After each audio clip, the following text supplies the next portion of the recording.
Hi,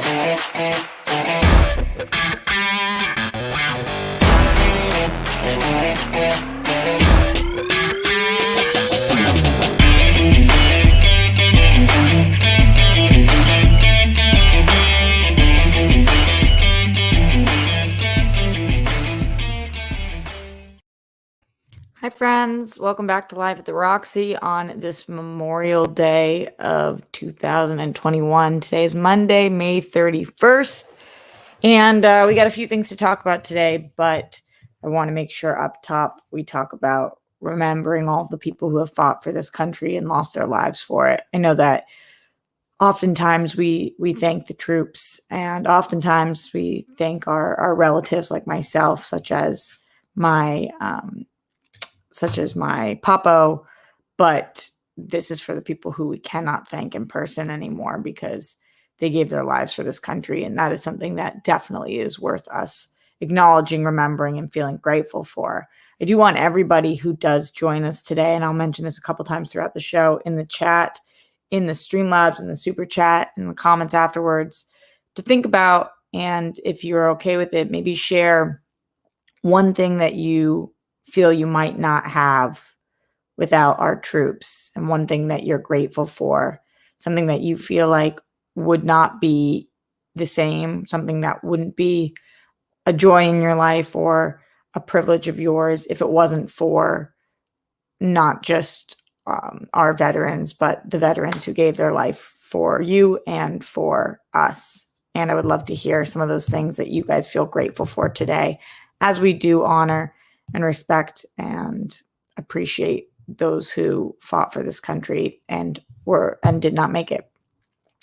I think that it is oftentimes confused right now, as people have been talking a lot about how much money does go to the military, what exactly the military's purpose is currently, but none of that takes away from the fact that people have given their lives for our freedom, not just today and not just yesterday, but a month ago and a year ago and 80 years ago and further back than that. So that is important to me and to us. If you're watching this show, I think that you probably feel the same way. And if you don't feel the same way, this potentially is not the show for you. It's not that everybody has to have all the same opinions here all the time, but when it comes to honoring and respecting the people who have died for our right to exist, if you don't feel that way,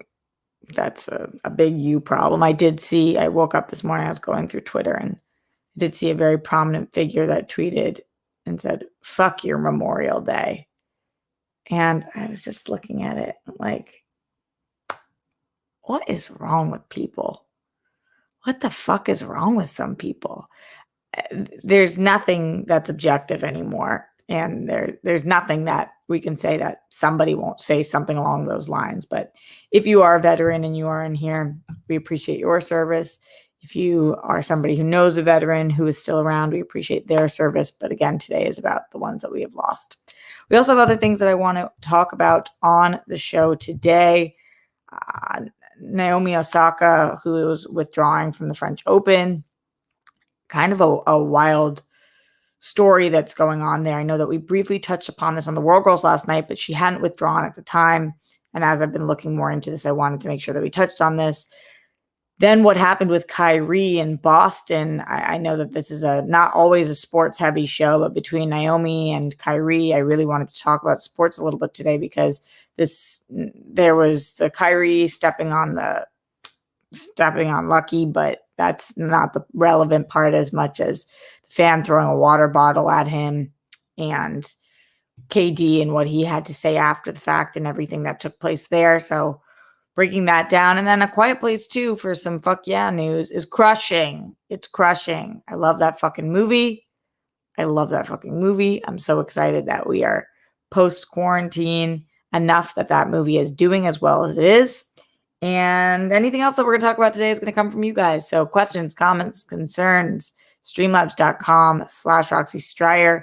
Would love to hear more from all of you guys. Thank you for everybody who's joining us today. John Alexander, Glenn Caesar, Andrew Thomas, Jackson Clissold, Bruce Banner, Zeno Auris, or Joker 40, Rob Fishbeck, Redford Reddington, and to everybody who is going to be coming. For those of you guys who are not watching this live because you had Memorial Day plans, I hope you're living your best life today, and I hope you're remembering why we're able to do that, and I hope that you've got a nice cold beer in your hand and a burger on the grill and some sunshine in your face and some family or loved ones around you, and that you're just having an okay day, because it's nice that we are free enough to be able to do that. Jeff Cox, Mark Jason Ali, Joseph Ashley, everybody slowly strolling on in, and you guys are all welcome to be here. Let's go into the Streamlabs, see what's going on over there before we move on to a couple other things. Streamlabs.com/Roxy Striar. We're starting the day off on this 31st with Glenn Caesars, and Glenn, who lets us know a few different things in here always. He's got amazing things to say. R.I.P. Chris Burke and love to Avery. Yeah, I actually, Glenn, she wrote that yesterday was her dad's, or she wrote yesterday that the day before was her dad's funeral, and that it's been a struggle. I told her that the rock stars are here for her. Sounds awful. So thank you for keeping up with that reminder as well. Hashtag 2 rock stars forever. Let's go Smets and everyone fighting. Hashtag smash cancer. Absolutely. I stand against anti-Semitism. I stand against Islamophobia. I stand against Asian hate. Hashtag stop AAPI hate. I know that Black Lives Matter. Hashtag BLM.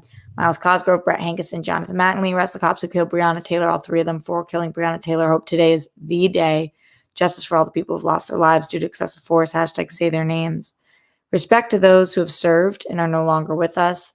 Hello and good afternoon, Roxy. Well wishes and thank you for being here with us today. Peace, bunnies, hugs, and good stuff to you, Grammy and Papo. Be most excellent to yourselves and each other. RJ and Rockstars, showing up for people who need it and want it makes you amazing. Wow, amazing, all capital letters. Being so unselfishly loving / supportive of others, including strangers, whether it's on the internet or not, makes you humane and worthy. Your story is important, deserves to be seen and heard.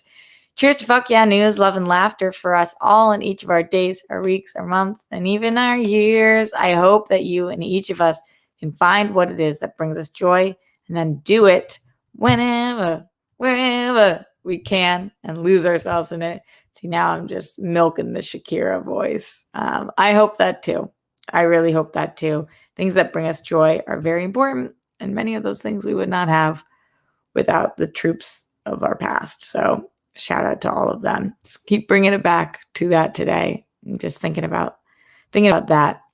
You know, something I thought that was pretty wild. I'm going to jump into this Kyrie story because something that I think is pretty wild is, you know, today is Memorial Day. And if you guys are like me, try to be extra thoughtful on these days, just to acknowledge that there are certain things that I have not done and would not be able to do, and that we are all put on this planet for different reasons, and we make our own reasons, and that, you know, during today and this past quarantine, I feel really grateful for the people who are willing to do things that I'm not willing to do to keep me here and free.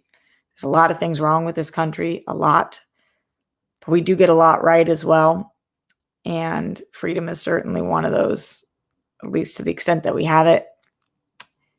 And I think about quarantine, and I think about the fact that if you're watching the show and you're a regular, or if you're tuning in every once in a while, or for me, I really spent quarantine trying to be the best me I can be. You guys know I was on the bike all the time and learning to cook new recipes and working my ass off every day and taking care of Grammy and Papo and calling my loved ones and checking in on people and doing this show and starting a company and all the things that I could really think of to better myself. And for those of you guys who maybe don't have as tangible ones, I know that you guys still are doing what you can to better yourselves. And so you think about that. And then you think about somebody who's just lived through what we lived through, because we all just lived through it. A year of isolation, of quarantine, and we lived through it in different ways. But think about somebody who's lived through that and then decides, I'm going to, now that I have my freedom back of going to these games and living my life, what I'm going to do is I'm going to spend money on buying tickets to go see the Boston Celtics. I'm going to go see a Celtics game.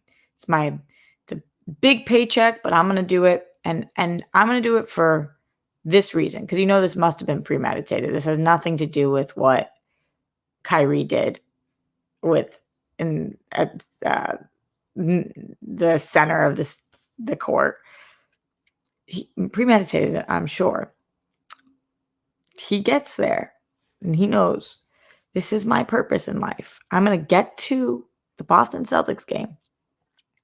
Then I'm going to take a water bottle, because this is what life is for me.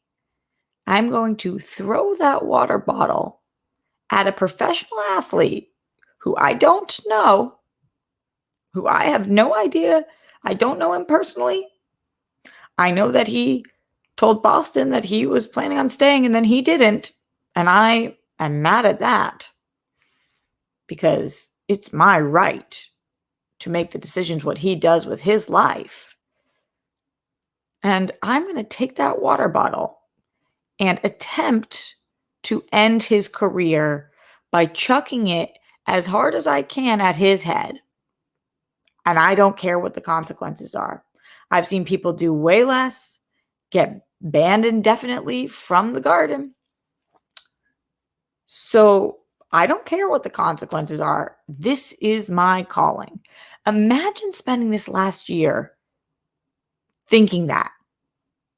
And even if it wasn't premeditated, imagine going through this last year and in this moment, picking up a water bottle and chucking it at an athlete's head like he's not a fucking person. Now, I will say a couple of good things came from this, and that's such a fucked up statement to say, so let me back it up.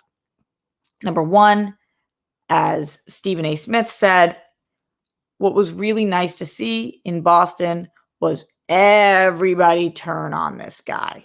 The guy who threw the water bottle at Kyrie's head, everybody fucking turned on him. All the Boston fans were like, this is the motherfucker who did that.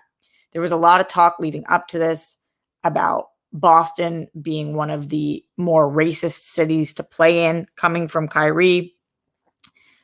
Some athletes have said that they agree. Some athletes have said that they wholeheartedly disagree. Obviously, this is based on personal experience. That would be what makes somebody agree or disagree, or from what they've seen. And so Kyrie had been talking a lot about that. And then this takes place. And what I was so disgusted by was this one man of the 17,000 fans that were able to go to this game. What I was so grateful for were the 16,999 other people who turned on this guy and were like, oh, no.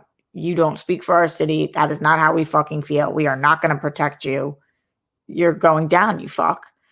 I was also glad to see that they arrested this man and plastered his face all over fucking TV. This guy is a fucking tool bag. And he deserves to go to jail.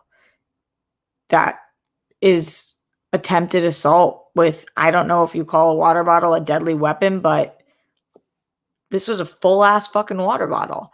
And it went right by Kyrie. I mean, that if that had hit him, it would have been really fucking bad. Really fucking bad, or could have been really fucking bad. So he should be arrested. Everybody should know that that's the consequence. The only thing that is a little concerning is that some people who do those things don't give a fuck about the consequences and want to be on TV. But this man was arrested. I mean, it was not like he was on TV for streaking or some shit. He's arrested. So we'll see what happens to him. But fuck this guy. He doesn't speak for my city. What a piece of fucking shit. And they have to arrest him and show everybody we're not fucking okay with this. The other obviously positive thing is that it didn't fucking hit him. Not that that's positive. We shouldn't feel grateful for that. It never should have happened in the first place, but thank fucking God it didn't hit him. Because who knows what would have happened. And that's awful. So I was listening to also Shaq, and Shaq says that he knows that this is going to continue to happen, and that's disgusting. KD did a whole speech about how they're not fucking zoo creatures. These are athletes. They're people. And that people's moms would not want. Katie was saying your mom would not want you to see you throwing a water bottle at a human being's head. What the fuck's wrong with you? Grow up. And I think if you're watching the show, you must agree. I agree. Do I like what Kyrie did with stomping on our mascot on the ground? No. I think it was a little classless and stupid. Do I think that Kevin Garnett should have fucking gone off on him about it? Maybe not. Man just got a water bottle chucked at his head. But do I think that one thing had anything to do with the other? No. I don't think that this man in the audience saw Kyrie do this on the floor and then fucking, I think he knew he was going to do that. I think he wanted his moment in the fucking sun. He wanted to be this hero. And then nobody was with him. Everybody was like, what the fuck are you doing? This is a fucking person. Disgusting. So, yeah. Disgusting. Really bad. And I hate when these things take place in Boston, especially because Boston does have such a history with racism. And I feel like we have moved so far. And I'm just so unimpressed and not proud in these moments because it's fucking disgusting. And especially after we've gone through a year of quarantine and people I know that they're not well, but like, did you do no self-reflection at all? Have you had no growth at all? You just spent a year at home and this is what you came up with? The fuck is wrong with you? Just really bad. So let me know what you guys are thinking. Questions, comments, concerns, your thoughts on any and all of this stuff. Streamlabs.com/Roxy Stryer. Would love to hear from you. Let's go into the Streamlabs and see what's going on here. Adrian Bailey says, hi, Roxy. We don't have Memorial Day in the UK. We have Remembrance Sunday in November. I thought of my grandfather, who was in Her Majesty's Royal Navy. My thoughts to the United States military and their families. Thanks, Roxy. I respect you and your work ethic. Thank you so much. I appreciate that, Adrian. So I wonder how that's different. We have Remembrance Sunday. Is that similar to Memorial Day? Or are there differences? Let me know, Adrian. Glenn Caesar also says, oh, happy birthday to Chris Burke. Oh, is that true? Can't imagine how tough this past weekend was for Avery, but yeah. Is it true that it is his birthday? Wow. But yeah, lots of love and hugs and bunnies and whatever other favorite things she likes to her. Yeah, I'm adding the remembrance of Chris and Avery in my daily Streamlabs. That's so nice, Glenn. Thank you for doing that. Appreciate you. And the rock stars appreciate you for doing that as well. Everybody else, questions, comments, concerns, streamlabs.com/Roxy Stryer, super chat in. As we talk about another athlete who is definitely making a lot of press right now, which is incredibly ironic because it's exactly what she's trying to avoid. Naomi Osaka is withdrawing from the French Open. And oh boy, did this story get really messy really quick. She is not doing particularly well mentally. And hey, after a year of quarantine, I understand that. This is the kind of stuff that we should understand, not throwing fucking water bottles at people's head. But some people are not well right now. And this is what she had to say this morning, or 2 hours ago in an Instagram post. Naomi said, hey, everyone, this isn't a situation I ever imagined or intended when I posted a few days ago. I think now the best thing for the tournament, the other players, and my well-being is that I withdraw so that everyone can get back to focusing on the tennis going on in Paris. I never wanted to be a distraction, and I accept that my timing was not ideal and my message could have been clearer. More importantly, I would never trivialize mental health or use the term lightly. The truth is that I have suffered long bouts of depression since the US Open in 2018, and I have had a really hard time coping with that.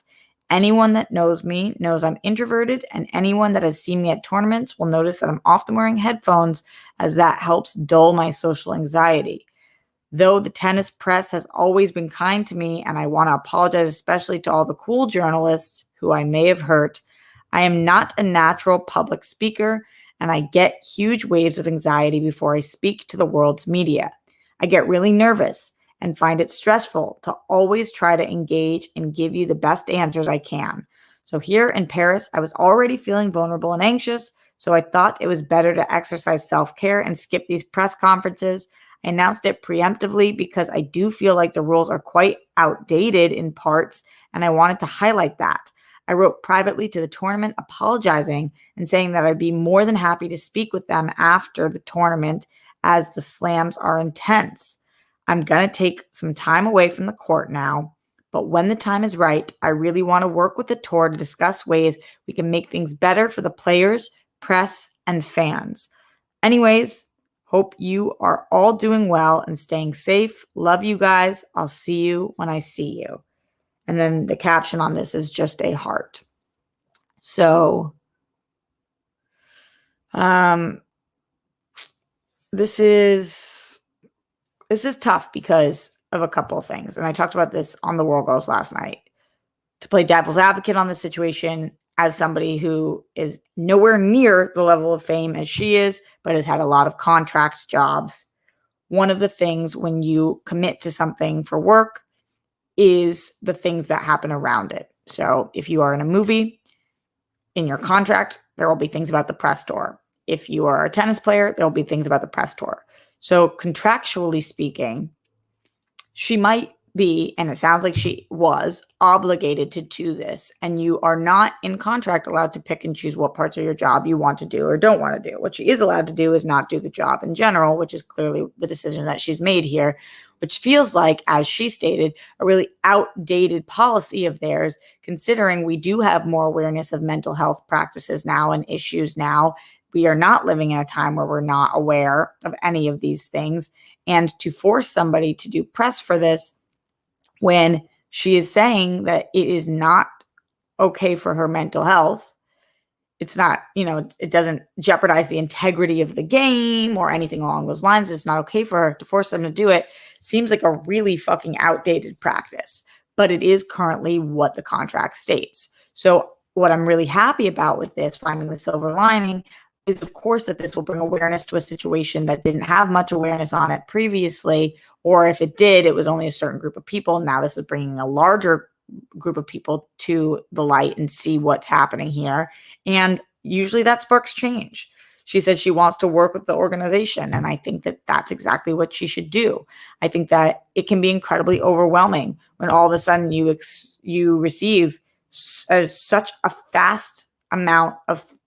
massive amount of fame so quickly. She is so famous, and it happened relatively quickly. And some people want to achieve fame to be famous. She clearly is really good at a job, has achieved fame, and does not feel particularly comfortable with the press or with the fame in general. And so I do feel for her, because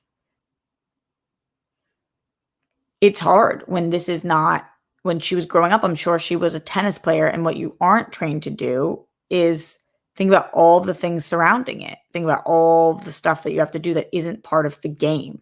She's really good at this one thing, and now she has to do all these things surrounding it, and maybe that was never clear to her, or maybe that was not something she was ever excited about. And that's really tough.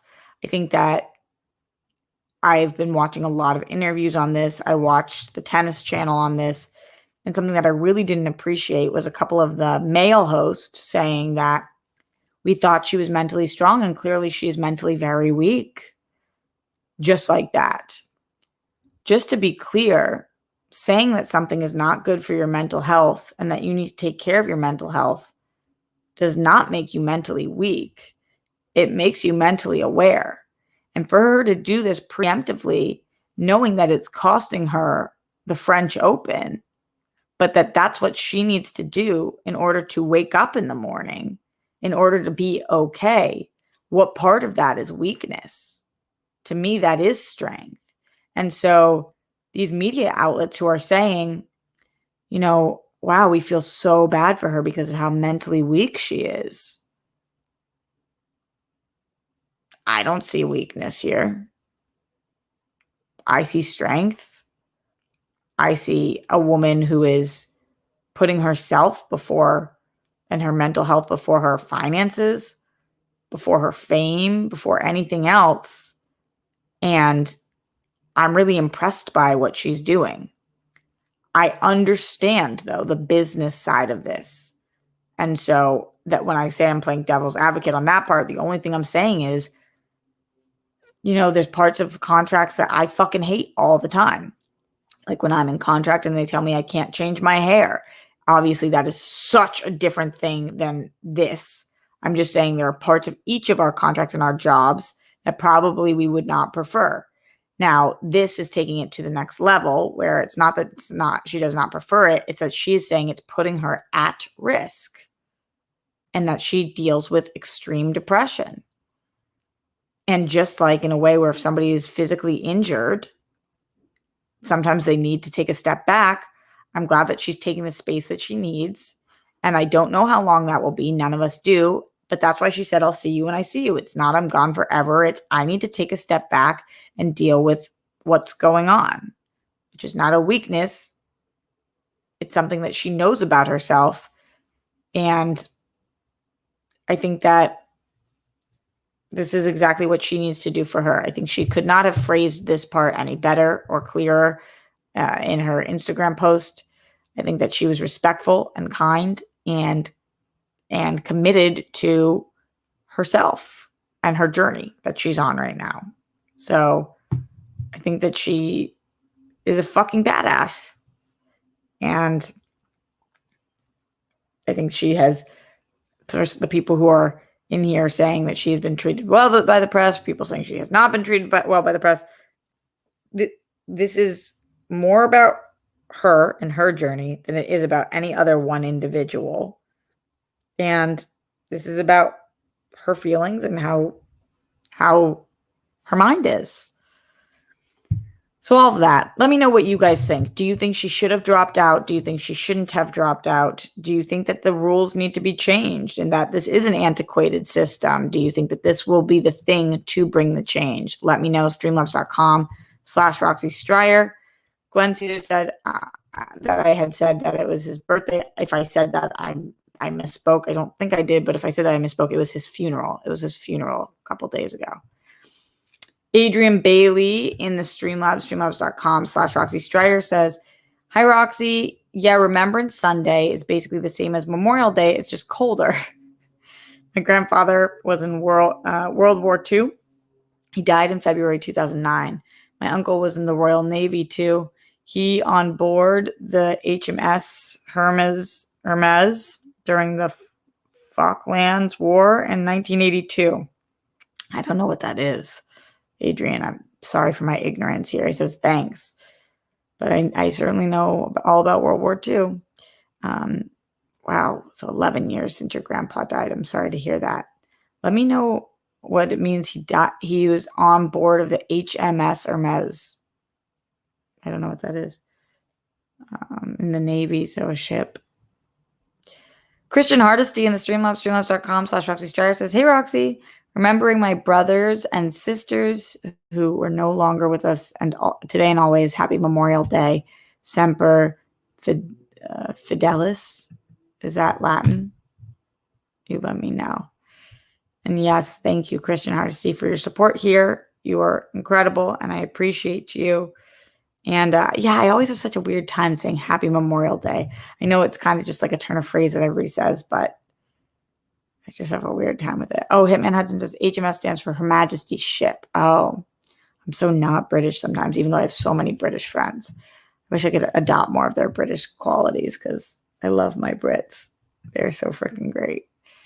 HMS.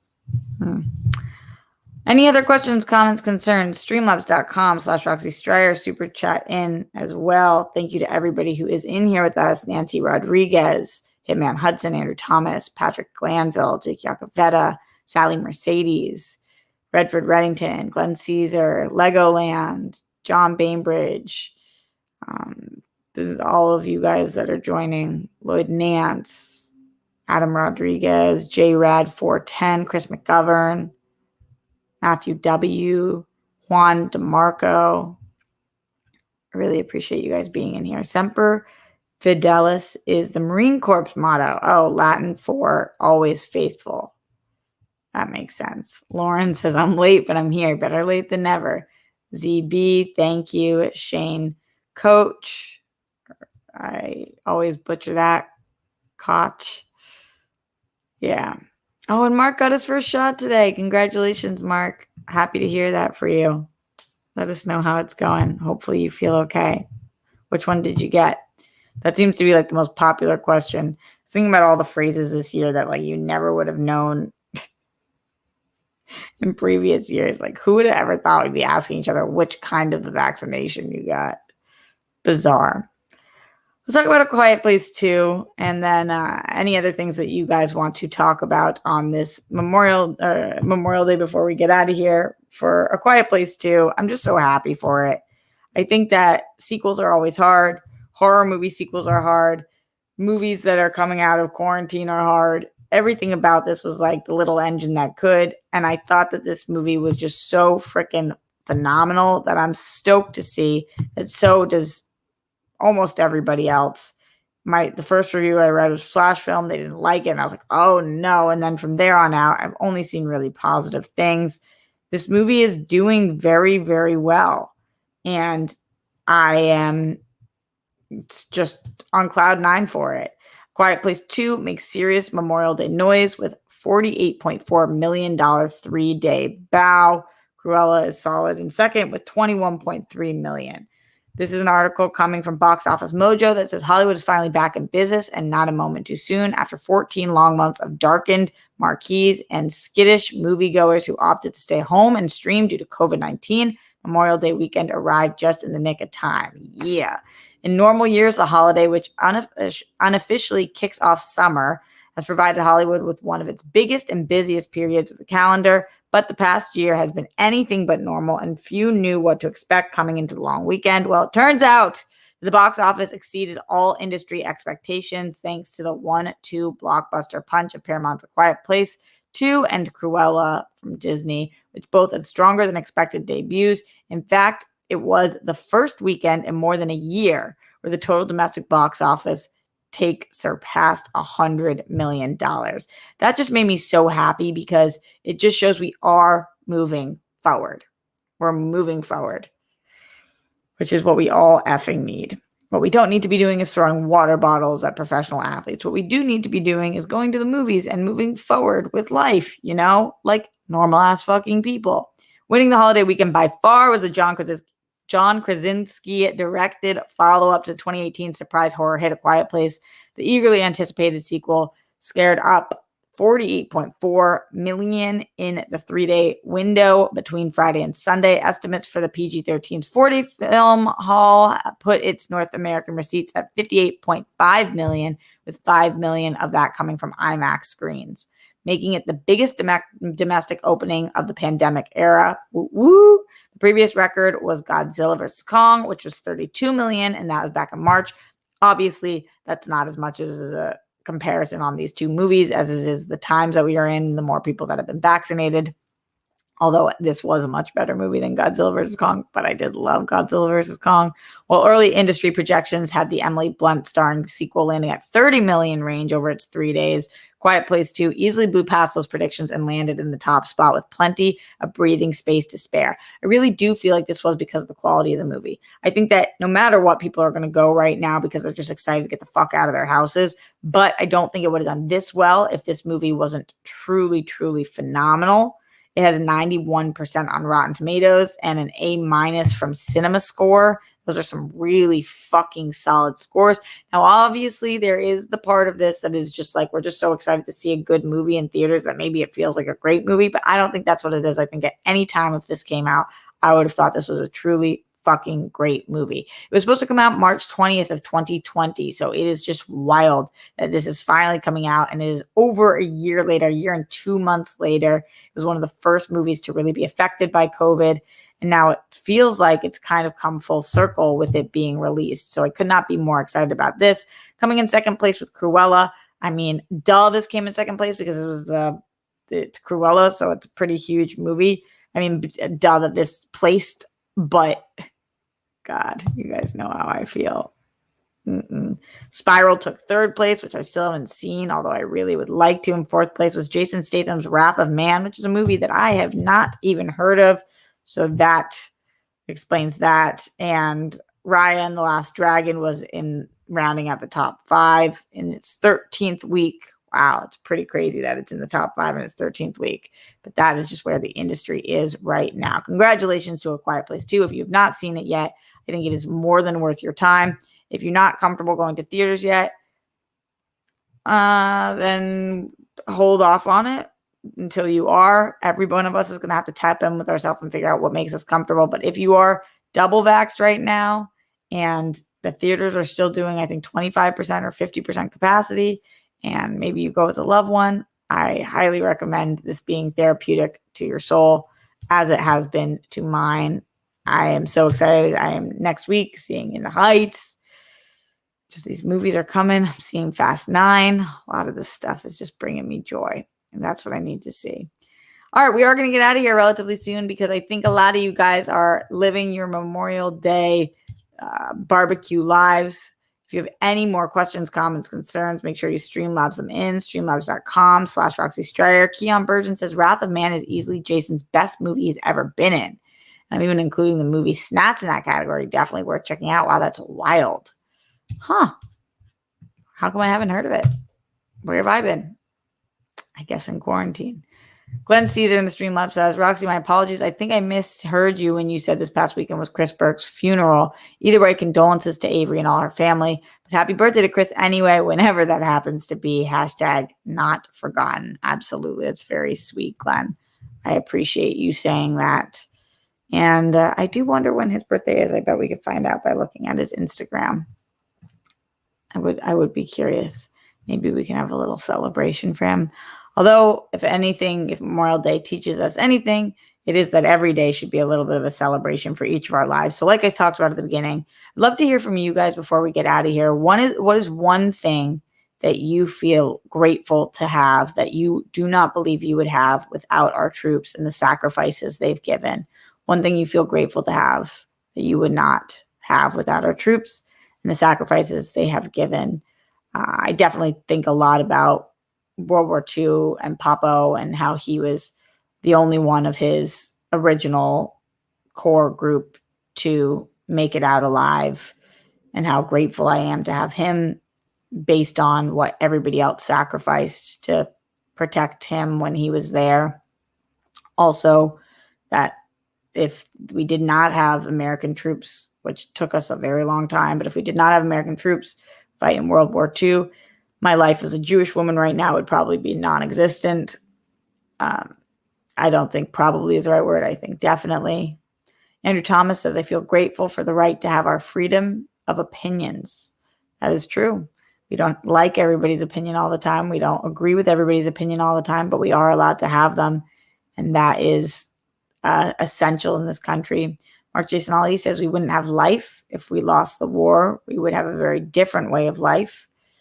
I think, yeah, at its core, that is a very, very simple truth and important to acknowledge.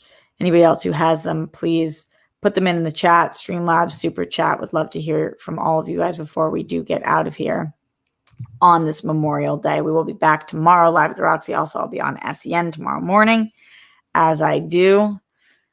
And World Girl Wednesday and Sunday this week, and Only Stupid Answers on Friday as well. Redford Reddington says, who knows what we would have? Maybe we would have better health care. Redford Reddington, I don't think that's very nice to say on Memorial Day, considering this is a time to honor and respect. And I understand that our country not having health care is a major fucking problem.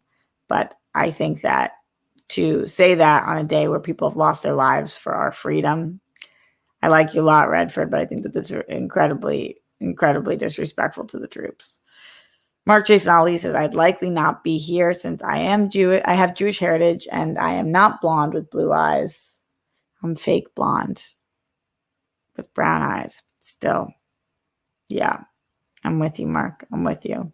Anybody who's watching this after the fact, just leave it in the comments. I would love to read them after. I read all the comments. I like them all. I go through them. And I want to hear from you. All right. that's it for the day. I will see you guys tomorrow, Live at the Roxy, SEN first, if you guys want to check me out over there. I got to think of what kind of game I'm going to play. It will be something good. Some good. And all right, much love to all of you guys. Blow on your internet. Make your bed if you haven't already. Put down the toilet seat and lid. We don't want those flumes. Brett, Miles, Jonathan, arrest the cops that killed Breonna Taylor, all three of them for killing Breonna Taylor. Justice for all the people who've lost their lives due to excessive force.